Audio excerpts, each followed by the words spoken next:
capítulo 15. Nós leremos do versículo 1 ao versículo 13 nessa noite.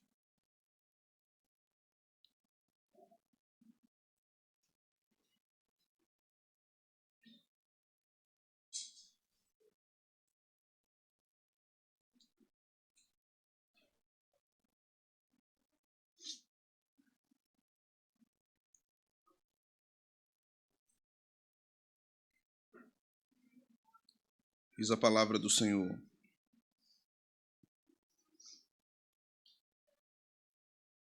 Ora, nós que somos fortes, devemos suportar as debilidades dos fracos e não agradar-nos a nós mesmos.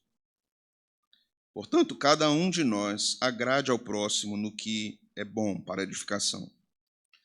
Porque também Cristo não se agradou a si mesmo, antes, como está escrito, as injúrias dos que te ultrajavam caíram sobre mim.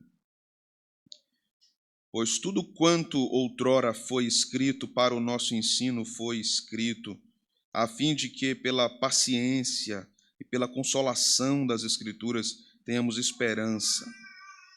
Ora, o Deus da paciência e da consolação vos conceda o mesmo sentir de uns para com os outros, segundo Cristo Jesus, para que, concordemente e a uma voz, glorifiqueis ao Deus e Pai de nosso Senhor Jesus Cristo. Portanto, acolhei-vos uns aos outros, como também Cristo nos acolheu para a glória de Deus. Digo, pois, que Cristo foi constituído ministro da circuncisão em prol da verdade de Deus, para confirmar as promessas feitas aos nossos pais, e para que os gentios glorifiquem a Deus por causa da sua misericórdia, como está escrito. Por isso eu te glorificarei entre os gentios. Cantarei louvores ao teu nome. E também diz, alegrai-vos, ó gentios, com o seu povo. E ainda, louvai ao Senhor, vós todos os gentios, e todos os povos o louvem. Também Isaías diz, haverá a raiz de Jessé, aquele que se levanta para governar os gentios. Nele os gentios esperarão. E o Deus da esperança vos encha de todo gozo e paz no vosso crer, para que sejais ricos de esperança no poder do Espírito Santo. Amém. Ó Deus, a tua palavra foi lida e será exposta agora. Pedimos que o Senhor clareie nosso entendimento, sejamos alcançados por ela, que seja como espada afiada nos nossos corações, flecha que penetra, e sejamos transformados dia após dia, de glória em glória, de fé em fé, pela tua palavra e pelo ensino dela. Ensina-nos a sermos uma igreja ainda mais amorosa, ainda mais cheia de comunhão, que reflete a presença e a permanência do Espírito Santo em nós. Possamos aprender mais sobre como vivermos melhor o Evangelho como congregação, como comunidade, e aprendermos melhor segundo as Escrituras, não segundo as normas dos homens, o pensamento do mundo, ou as concepções desse tempo que vivemos, mas olhando para as Escrituras, possamos aplicar isso ao nosso viver, de modo direto, simples, objetivo e fiel às Escrituras. Dá-nos crescimento, Senhor, na palavra, é isso que te pedimos. Amém e amém. Podem sentar, irmãos. Meus irmãos, ao nos aproximarmos do capítulo 15 de Romanos, entramos em uma das sessões mais pastorais da carta aos Romanos, após tratar de vários assuntos, como justificação pela fé, a nova vida em Cristo, a ética cristã. O apóstolo Paulo agora volta os seus olhos para a vida comunitária da igreja, de modo um pouco mais prático do que ele vinha fazendo antes. Embora anteriormente ele já tivesse lidado com questões de tensões na igreja, disputas entre fortes e fracos. Mas agora em Romanos 15 ele exorta a maturidade, ao suporte mútuo, à unidade da igreja, tendo como base o exemplo supremo de Cristo. Quando Paulo exorta a igreja de Roma, sobre a unidade, Paulo não está interpretando um utópico comportamento possível da igreja como se fosse um povo perfeito. Não, Paulo já vem reconhecendo que estava acontecendo e será sempre possível acontecer tensões, problemas, discordâncias no meio do povo de Deus, preferências, entendimentos diferentes sobre certas questões na igreja. Por isso, Paulo está nos ensinando agora sobre a maturidade cristã. Então, esse texto nos mostra que a verdadeira espiritualidade não é individualista, ela é comunitária, ela expressa comunhão, ela edifica os outros. A esperança desse povo que vive junto é uma esperança comum. Aqui vemos que a igreja glorifica a Deus quando vive unida, mesmo em meio às possíveis problemáticas que surgirem no seu meio. Paulo diz que o que sustenta a igreja é a Escritura, o que sustenta a igreja é a alegria de estarmos juntos, o que sustenta a igreja é essa esperança de que quando Cristo voltar, tudo será muito melhor. Isso nos faz observar a necessidade da unidade de forma diferenciada. Hoje vamos caminhar verso a verso, entendendo o que Paulo tem a nos dizer aqui nessa porção. Então, do versículo 1 a 3, nós vamos aprender um pouco mais sobre suportarmos uns aos outros, olhando para o exemplo de Cristo, não olhando para a nossa limitação. Paulo nos exorta a olharmos para Cristo. Paulo não nos diz simplesmente que se nós não aguentarmos mais, então está tudo certo. Mude de igreja. Não é isso. Devemos suportar uns aos outros, olhando para Cristo. Em segundo lugar, do verso 4 até o verso 7, Paulo nos ensina sobre a nossa edificação pela palavra. E quando somos edificados pela palavra, somos unidos na esperança. E por último, ele nos fala do verso 8 ao 13, de que devemos glorificar a Deus juntos, como um só povo. Que o Senhor nos conduza, então, com a sua boa mão, para entendermos o que Paulo está nos ensinando aqui. Volte seus olhos para o verso 1. Ora, nós que somos fortes. É a primeira vez que Paulo se inclui entre os fortes, lembrando que os fortes, com base no que Paulo vem dizendo no capítulo 14, são os gentios. São aqueles que conheceram o evangelho e não estão presos a amarras cerimoniais judaicas. Os fortes são aqueles que estavam comendo pouco, estavam tomando vinho. Os fracos são aqueles que, para eles, isso não podia acontecer, inadmissível. Paulo, então, se enquadra entre os fortes, gentios. Nós que somos fortes, devemos suportar as debilidades dos fracos. O que é que diz a última frase agora?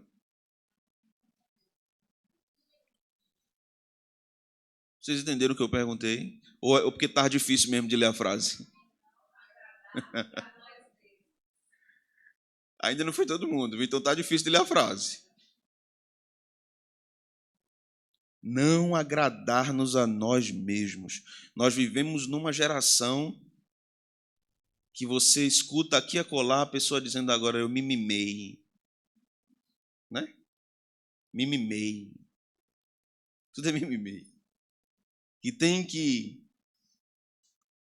desenvolver mecanismos de prazeres, autossatisfação constante, porque você merece. Você merece isso. E aí Paulo vem e toca fogo no nosso parquinho, dizendo não agrade a si mesmo. Lá em Filipenses ele diz, considere o outro superior a você. Como assim? E o amor próprio.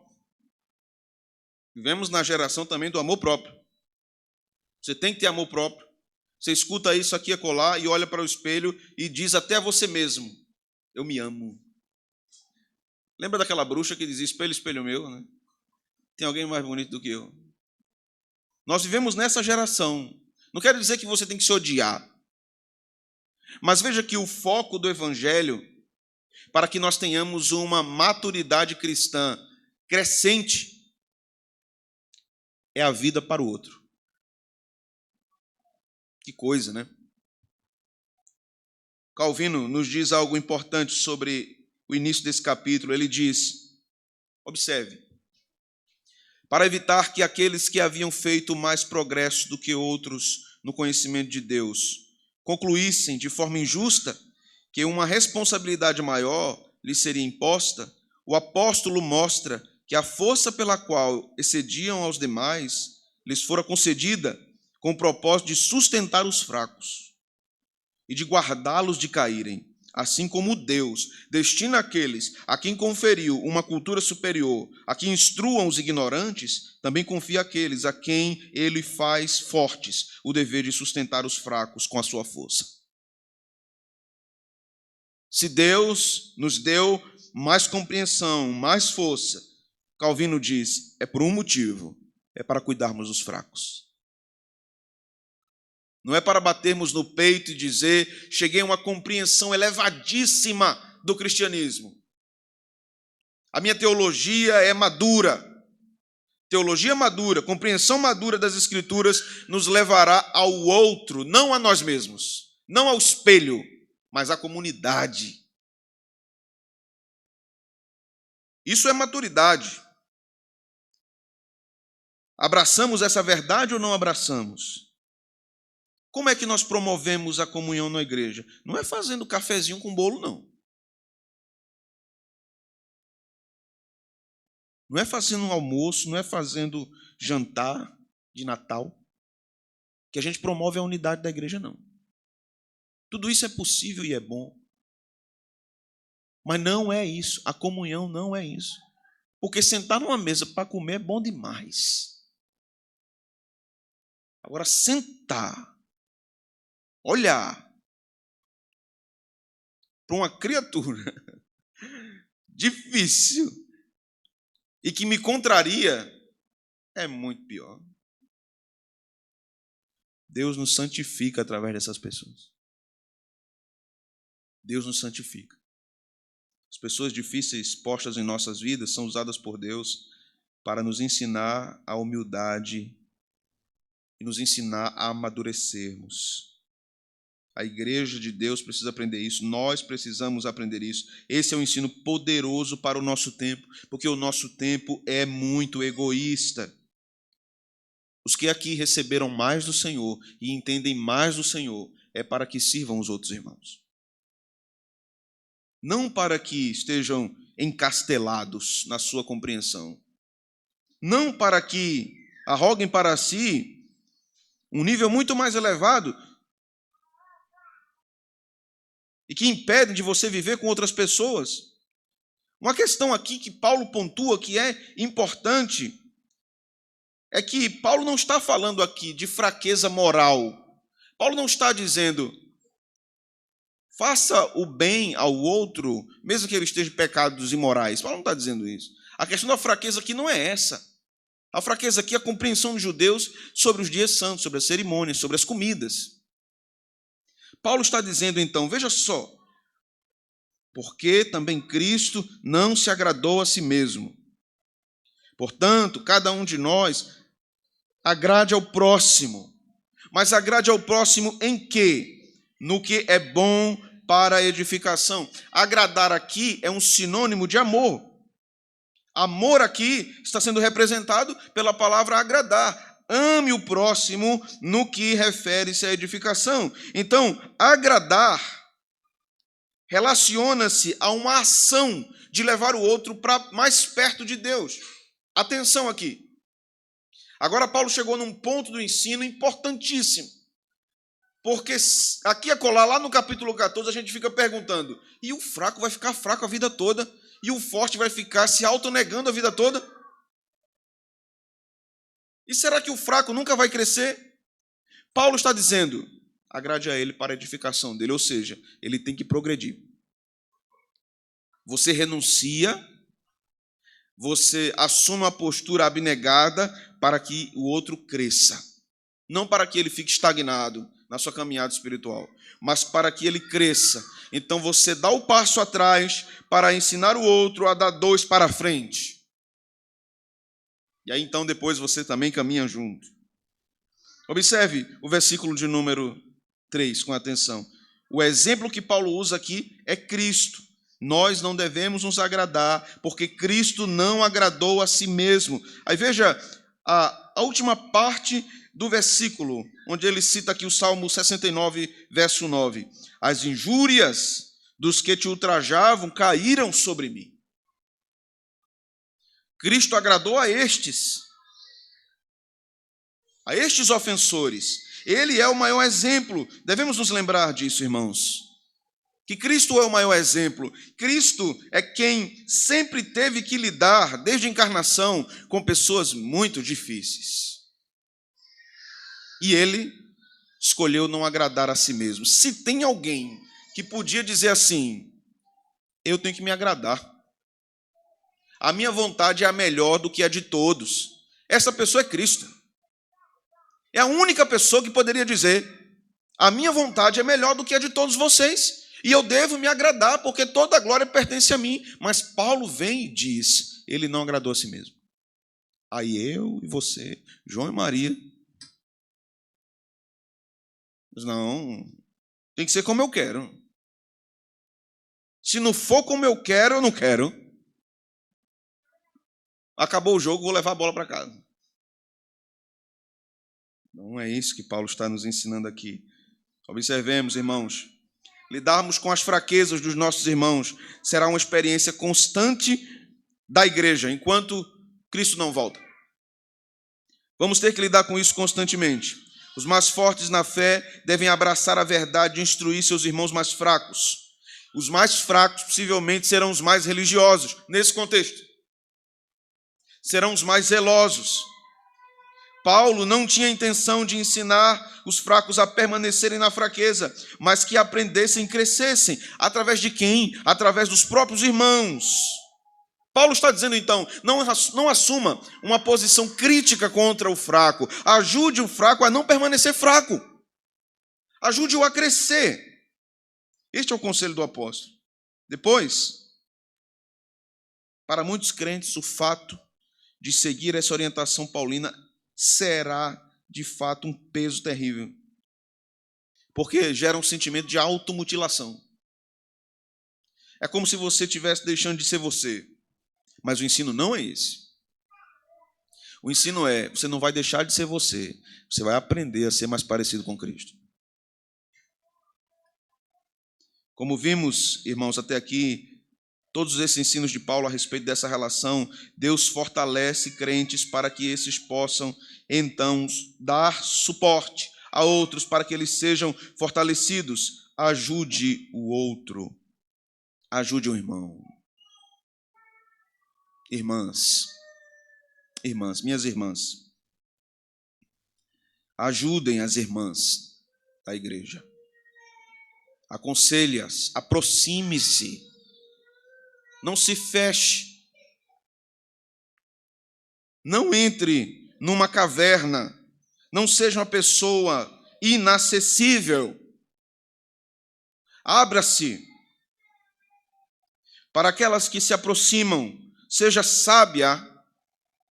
Não fale além do que convém. Não entre por portas que não estão abertas. Amém? Amém? Não entrem por portas que não estão abertas. Entre até onde lhe é permitido entrar, mas não deixe de ir. Meus irmãos, homens maduros da igreja, aproximem-se dos mais jovens. Aconselhe-os. Ensine-os. Isso é bíblico. Em nossa igreja temos e podemos ter ainda muito mais irmãs que têm filhos que foram deixadas por seus maridos. Nós, os homens, somos exemplos para esses rapazes. Nós, os homens dessa igreja, estamos acolhendo esses rapazes que talvez não tenham uma boa referência paternal e masculina. Nós nos preocupamos com eles ou nós estamos tão preocupados com o nosso relógio, com os nossos afazeres, com os nossos negócios, que a vida vai passando e as coisas mais importantes passam ainda mais rápido. Não ocupe-se apenas com os negócios dessa vida. Ocupe-se com os negócios de Deus. Cuide dos negócios de Deus, que Deus cuidará dos seus. Cristo suportou nossas fraquezas e ainda suporta. Ele deu-se a nós e ainda se dá a nós. Cristo é o maior exemplo de força que serve à fraqueza. E nós? Somos também assim? Damos suporte aos outros? Vejamos o verso 4. Pois tudo quanto outrora foi escrito para o nosso ensino foi escrito, a fim de que, pela paciência e pela consolação das Escrituras, tenhamos esperança. Ora, o Deus da paciência e da consolação vos conceda o mesmo sentir de uns para com os outros, segundo Cristo Jesus. Vos conceda o mesmo sentir. Sentir o quê? O que é que Deus vai nos fazer sentir? Por que Paulo está fazendo essa oração? Essa é uma oração. O mesmo Deus vos faça sentir de uns para com os outros, segundo Cristo Jesus. O quê? Sentir o quê? Veja o que Paulo disse acerca de Deus. O Deus da paciência e da consolação. Veja o que Paulo diz no versículo anterior. Pela paciência e pela consolação das Escrituras, tenhamos esperança. Então, o que é que Paulo está dizendo? Paulo está fazendo um trabalho aqui importante, observando a natureza de Deus, os seus atributos, as suas obras, e aplicando isso, comunicando isso à nossa vida. Paulo está dizendo, assim como Deus é paciente e consolador, sejamos com os nossos irmãos. Sejamos pacientes e consoladores. Assim como esta paciência e consolação na Escritura tem um alvo, o alvo é a esperança. O que é que quer dizer esperança aqui? Esperança é no retorno de Cristo, na restauração de todas as coisas. A paciência e a consolação vivida pela igreja agora, hoje, nesse tempo, visa aquele estado perfeito que virá.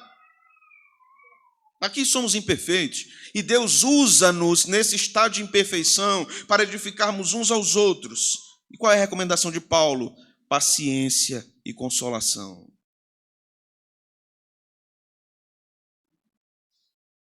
Falar de paciência no nosso tempo também é um desafio gigantesco.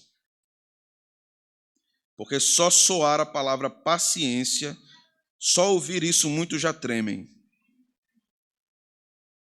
Já estremecem. Nós não sabemos esperar mais. Nós queremos tudo rápido. Todos nós. Como é que você fica quando tem alguém em 40 na sua frente quando você está dirigindo? Seja crente, viu? Diga. Como é que você fica quando você chega no supermercado e a fila está grande, você tem horário, você tem outro compromisso e a criatura está passando 300 cartões de crédito, nenhum passa. E você fica assim, olhando, mas rapaz, eu vou dizer o que é que você diz. Agora eu tenho um azar, toda a fila que eu pego do supermercado, o caixa tem que emperrar.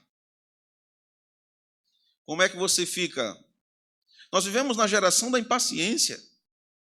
Tudo tem que ser muito rápido. Imagine você como era antigamente. Uma pessoa que saísse de Caruaru porque precisava ir no médico em Recife. Imagine você em muitos lugares do mundo, quando não existia automóvel, as pessoas tinham que ir a cavalo ou mula. Passar dias para resolver uma coisa rápida. Quando não tinha telefone, não tinha nenhum meio de mensagens instantâneas. A comunidade, a sociedade era forçada a ser paciente. A nossa época nos força a sermos impacientes. Impacientes. Você manda um WhatsApp para o seu filho, em 1 minuto, se ele não responder, você fica mandando interrogação. Cadê? Por que não atende? Por que não atende? Nós somos assim. A igreja vive do mesmo modo, porque a igreja está nessa cultura. Nós somos impacientes. de ouvirmos aquele irmão que conta a mesma história 300 vezes. E ele conta como se não tivesse contado para você. E você diz assim, você já falou isso. E ele mesmo assim conta. De novo. Como é que nós reagimos? Seja sincero. Dá vontade de dizer, homem, pare, não conte não. Você já contou, não quero. Eu já sei. Somos uma geração impaciente. Impaciente com todas as coisas e muito mais com a fraqueza dos nossos irmãos. Paulo diz, cresçamos em paciência, cresçamos em consolação. Essa consolação, ela é exortadora. Deus é paciente conosco, irmãos. Deus é consolador e nos fará sentir o mesmo pelos outros. Nos fará sentirmos a necessidade de sermos mais pacientes com os outros, sermos instrumentos de consolação para os nossos irmãos. Não há nada mais edificante no corpo de Cristo do que sabermos que estamos sendo úteis nas mãos do Senhor para edificar os outros na igreja. E aí, quando nós avançamos na nossa leitura aqui, chegamos ao verso 6 e 7, vamos observar que Paulo aprofunda ainda mais a perspectiva desse assunto, dizendo no verso 6, para que concordemente e a uma voz glorifiqueis ao Deus e Pai de nosso Senhor Jesus Cristo. Você observou que esta fala de Paulo quer dizer que o fraco não tem que ficar fraco para sempre. As vozes devem ser concordes, Deus deve ser glorificado. Então os fracos precisam crescer, mas os fortes precisam conduzi-los a isso. Por isso Paulo diz no verso 7, acolhei-vos uns aos outros. E aí a parte constrangedora do versículo, a parte B, o que é que diz aí agora? Como também Cristo nos acolheu para a glória de Deus. Assim como o Pai é paciente e consolador seja, assim como Cristo acolheu, acolha. Acolha. Essa palavra também está na moda, né? Acolhimento. Uma palavra que tomou uma conotação social, da área de assistência social também, da área da psicologia, as salas de acolhimento, não é? Atitudes de acolhimento. Uma instituição que deve ser acolhedora por natureza é a igreja. Por natureza. Mas nós precisamos, mais uma vez, sermos ensinados assim. Esta igreja é ensinada assim, a ser acolhedora. Todos os membros têm o dever de serem acolhedores. Até você que está chegando tem o dever de ser acolhedor. Tanto com os que já estão, como com os que vão chegar ainda. Acolhei-vos uns aos outros como Cristo nos acolhe. Cristo nos recebe. Observe o funcionamento do ensino aqui no verso 7, como continuação do verso 6. O Deus que é paciente nos ensina a sermos acolhedores, porque a paciência é acolhedora. Você não consegue ser acolhedor com alguém se você não for impaciente. Se você for impaciente. Imagina uma pessoa dizer, eu preciso te dizer algo. E aquela pessoa começa a falar, e você diz, vai, diga logo, rapaz, diga logo. Que demora de ficar rodeando aí o tempo todinho para dizer, diga, vai, diga. Se fosse eu, não deixa. Você mais não. Deixa para lá. Esqueça. Não adianta. A paciência é acolhedora, ela atrai, ela abraça. Ela ouve. Ela está disposta a isso. No verso 7, Paulo faz um paralelo maravilhoso, agora por meio de Cristo novamente. Cristo nos escolhe e nos acolhe para a glória de Deus. E nós, servos de Cristo, devemos acolher. O acolhimento ensinado por Paulo é baseado no Evangelho. Tais ações provêm de Deus, provêm de Cristo. Eles são os maiores exemplos para nós, Deus Pai, Deus Filho. Temos demonstrado isso em nosso meio, acolhimento. Você tem sido acolhedora com seus filhos, minha irmã? Você tem sido acolhedor com seus filhos, meu irmão? Mas pastor, a minha casa eu cresci na roça, não sei o que lá, eu apanhava com um pedaço de pau. Eu não aprendi assim, aprenda hoje com o Evangelho a ser acolhedor. Hoje. O erro dos seus pais não deve moldar toda a sua vida. O que deve moldar a sua vida é o Evangelho de Deus.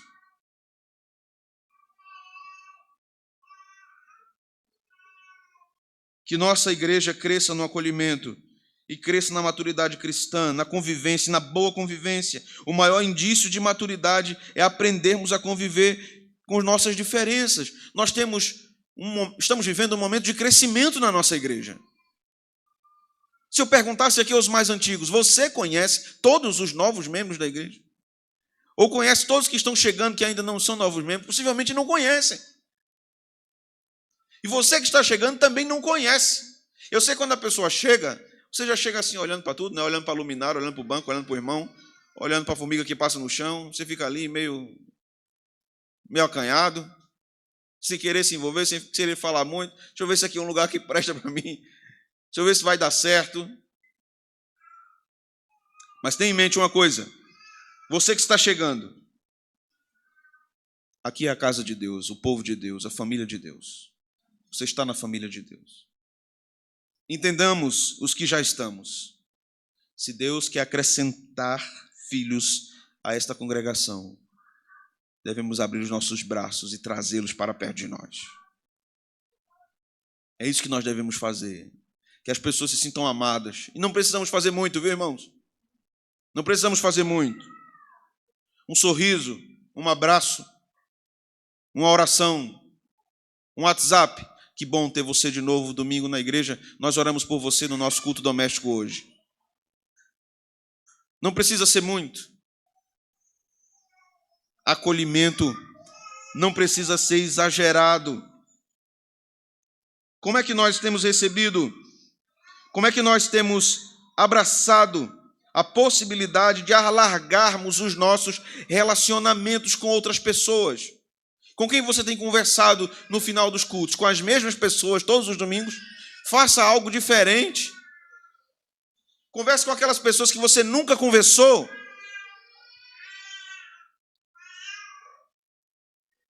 Procure-as. Tudo bem com você? Como é seu nome? Você é filho de quem? Você é filho de quem? Filho de Toinha, né? Irmã de Zezinho, sobrinho de seu Manuel. É isso? Você é essa pessoa? Conheça as pessoas, abrace, se aproxime dessas pessoas. Em nome de Jesus. Em nome de Jesus. Viva o que o Evangelho ensina. Paulo, então, meus irmãos, cita vários textos aqui agora do Antigo Testamento. Deuteronômio, Salmos, Isaías. E ele vai nos dizer coisas maravilhosas aqui. Veja o que ele diz a partir do verso 8. Digo, pois, que Cristo foi constituído ministro da circuncisão em prol da verdade de Deus, para confirmar as promessas feitas aos nossos pais, e para que os gentios glorifiquem a Deus, por causa da sua misericórdia, como está escrito.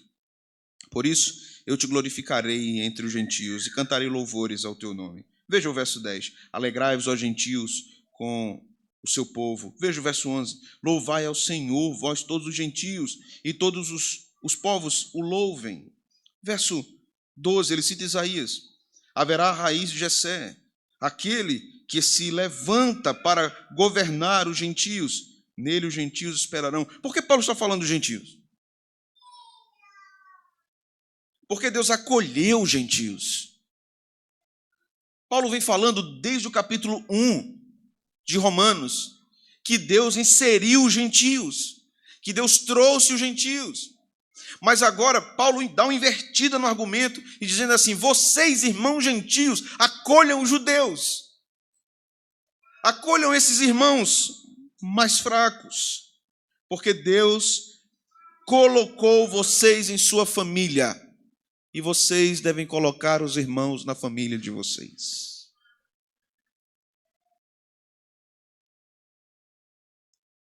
Comamos juntos, bebamos juntos,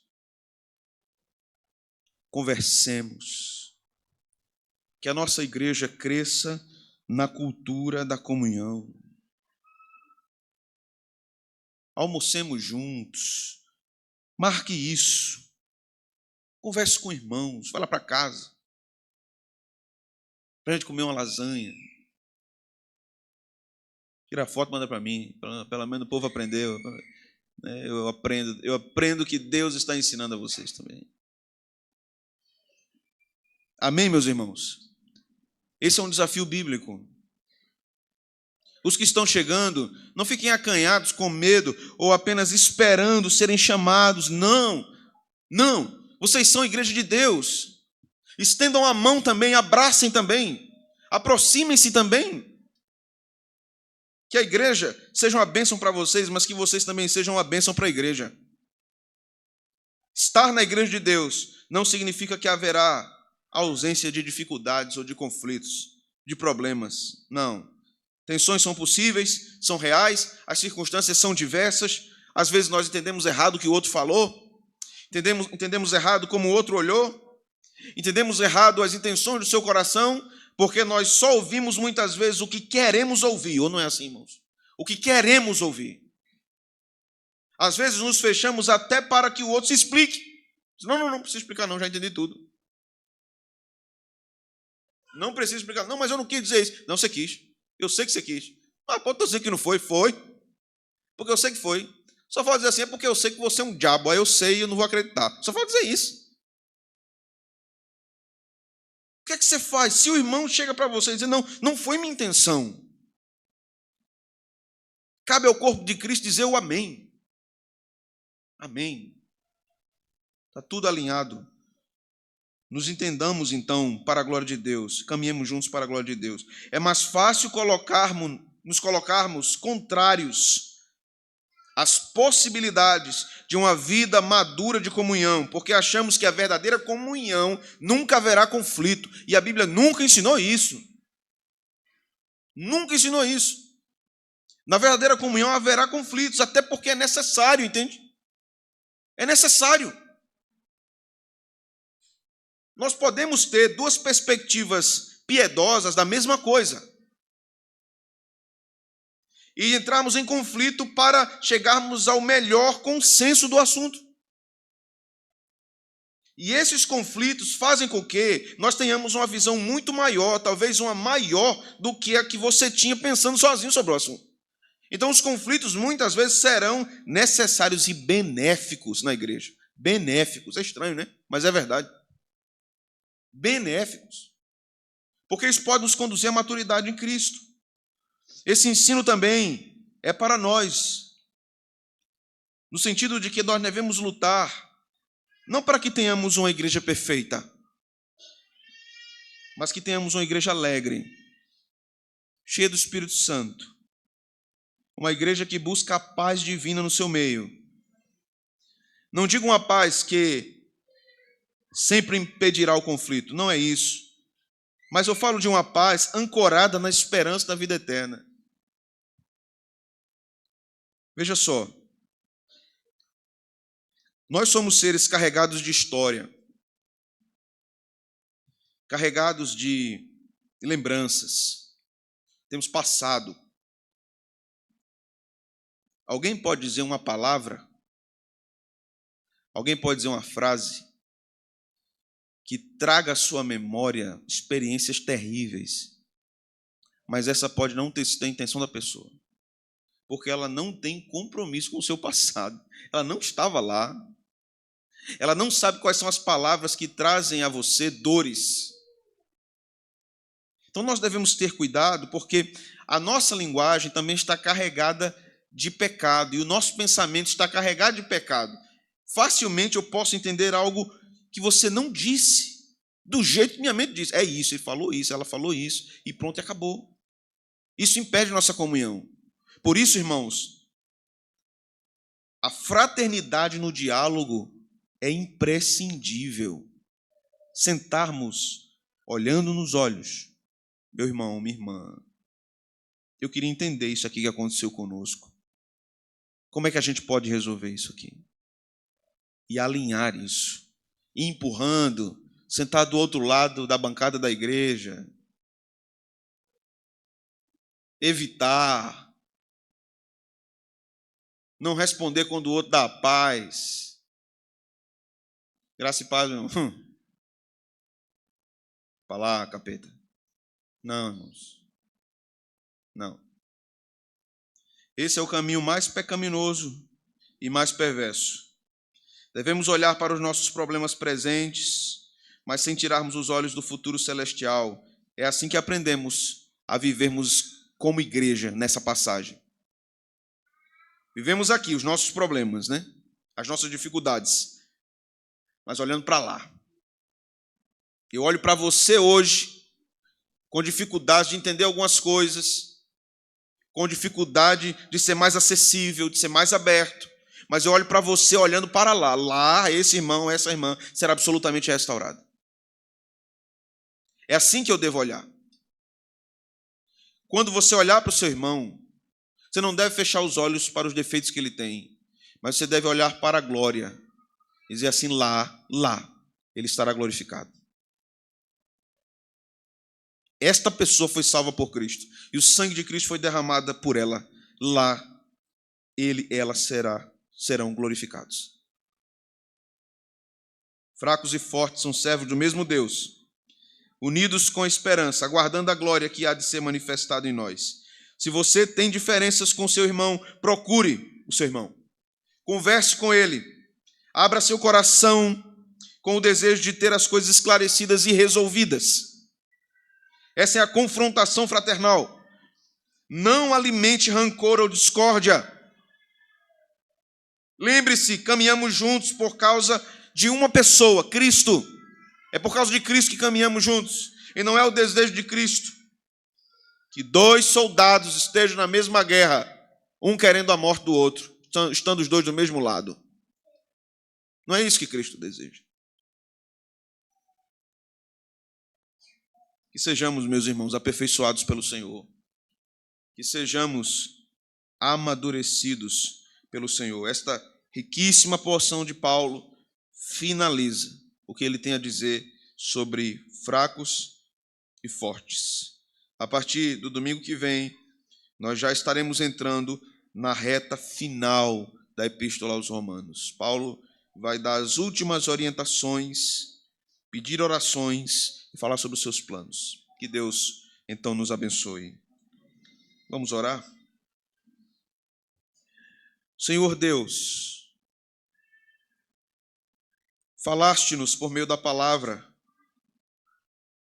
falaste-nos ao coração, Senhor. Ensina-nos a aplicarmos isso dentro de nós, na nossa vida, na nossa prática. Ensina-nos a sermos a cada dia uma igreja mais acolhedora, muito acolhedora, biblicamente acolhedora. Não que não sejamos achados em falta diante do Senhor, porque não estamos obedecendo o que está sendo dito pelo Senhor a nós. Não é em vão que o Senhor fala conosco por meio de sua palavra. Obrigado, Senhor, porque até aqui o Senhor tem nos ensinado tantas coisas.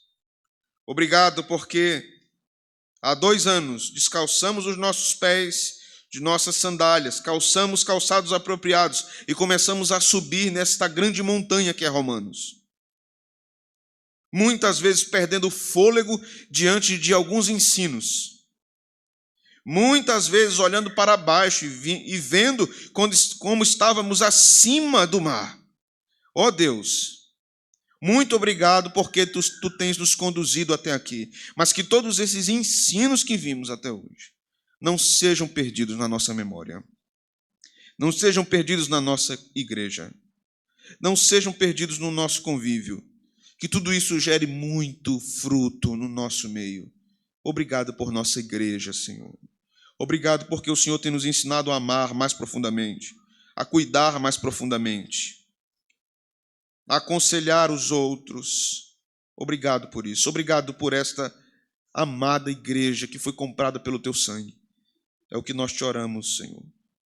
No nome de Cristo. Amém e amém. Vamos ficar de pé, vamos professar nossa fé no Deus triuno, o credo apostólico.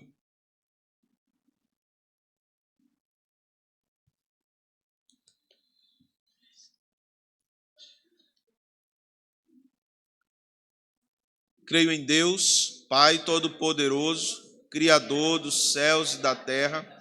Creio em Jesus Cristo, seu único Filho, nosso Senhor, o qual foi concebido por obra do Espírito Santo, nasceu da Virgem Maria, padeceu sob o poder de Pôncio Pilatos, foi crucificado, morto e sepultado, desceu à mansão dos mortos, ressuscitou ao terceiro dia, subiu aos céus, está sentado à destra de Deus Pai Todo-Poderoso, de onde há de vir para julgar os vivos e os mortos.